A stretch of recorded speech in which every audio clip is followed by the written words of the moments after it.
Triumph Rocket 3, 2020 on review. Huge performance Brit-built cruiser. The Triumph Rocket 3's gigantic 2.5-liter engine might be the bit that grabs all the attention, but it's the night and day overhaul of the rest of the bike that really impresses. Suspension, steering and stopping are all worlds ahead of the previous Rocket 3, and as a result it now feels like a laughably large but comprehensively capable motorcycle, rather than a cartoon cruiser caricature.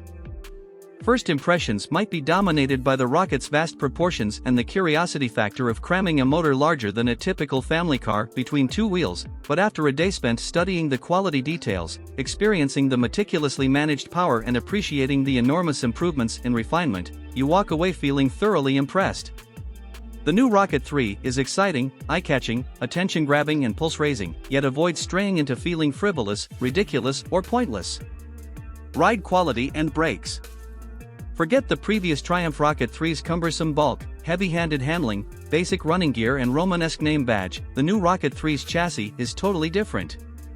A cast aluminium spine frame replaces the old twin steel tubes, helping contribute to an incredible 40 kilograms saving over the previous bike, while steering geometry is sharper and the wheelbase is shorter.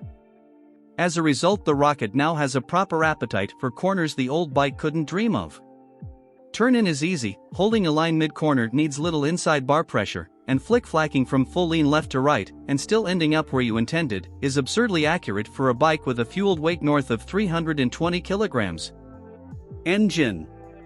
Into the bin goes the Rocket 3's 2,294 cubic centimeters triple, replaced by this all-new, gruntier, smoother, cleaner, stronger and smaller 2,458 cubic centimeters engine. Huge 110.2mm pistons eclipse the old 101.6mm items, while stroke is significantly reduced, down from 94.3 to 85.9mm, allowing Triumph to make a shorter motor.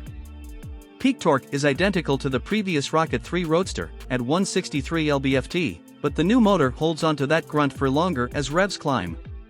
Where the previous Rocket's torque curve fell away sharply above 2,500 rpm, the new motor has a much fatter, flatter delivery.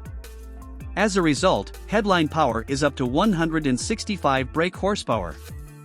Reliability and build quality.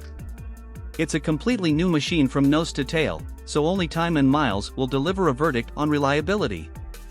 Service intervals are set at a car like 10,000 miles, suggesting the motor is in a fairly mild state of tune and Triumph have confidence in it. Looking over the bike in the metal, everything appears high quality, as you'd expect for 20,000 pounds.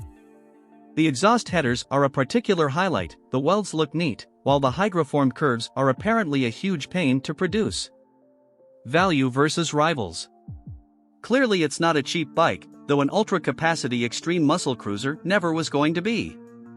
The Rocket 3R is 19,500 pounds on the road, that includes almost all the gadgets, apart from the two-way quickshifter and the heated grips.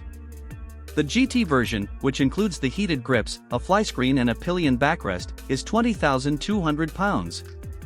Both are roughly on a par with Ducati's Diavel 1260S, 20,041 pounds.